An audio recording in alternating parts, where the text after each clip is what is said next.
Compassion र anger एउटै ठाउँमा? सफ्ट हुनु पनि रेबल हुनु हो र?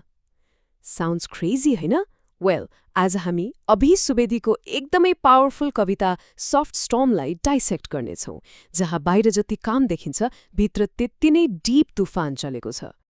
Okay, so let's get straight to it. यो soft storm आखिर हो तरिके नरम आधी सुन्दा नै कस्तो कन्ट्रडिक्टरी लाग्छ नि हैन र? कविताको टाइटल नै a big puzzle जस्तो छ and we're about to solve it. So first things first, poet किन सफ्ट बन्छन् त?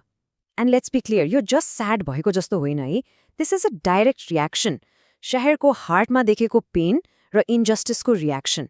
पोइटले आफ्नो वरिपरिको ट्युमल्सियस टाइम्स मतलब एकदमै उथलपुथल भएको समयलाई देखेर फिल गरेर सफ्ट बनेका हुन्।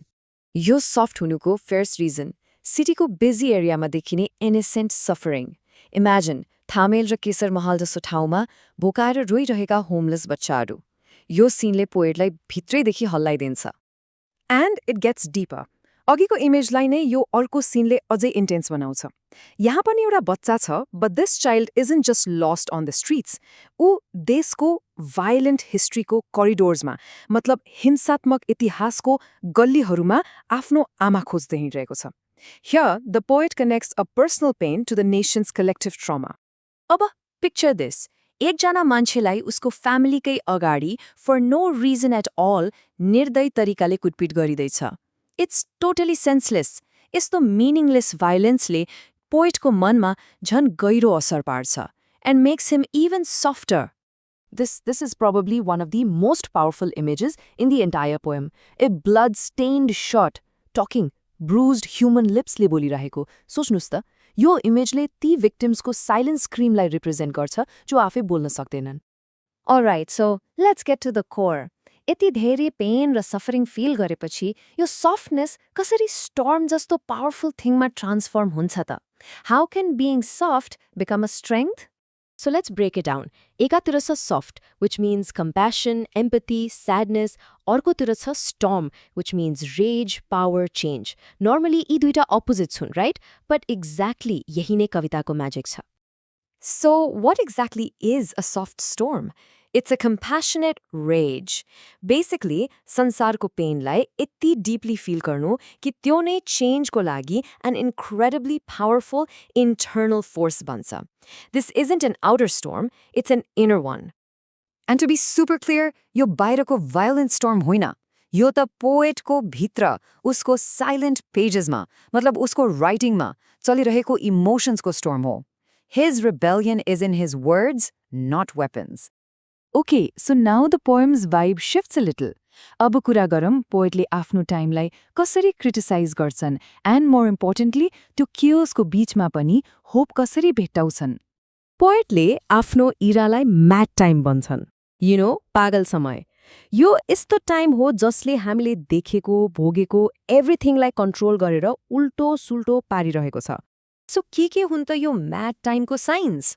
वेल, ढुङ्गाबाट फूल उम्रिनु, चराहरूले वियर्ड जर्नीजको गीत गाउनु, the earth warming up and विन्टरमा Laligurans फुल्नु. You see? Everything is unnatural. प्रकृति र समाज दुवै out of balance छन्, and that's a dangerous sign. So the question is, यस्तो hard timesमा poet के गर्न चाहन्छन्? Does he want to join the madness or stand against it? And his answer is so beautiful and powerful. उनी भन्छन्, but in these hard times, I want to melt like a rainbow. Wow.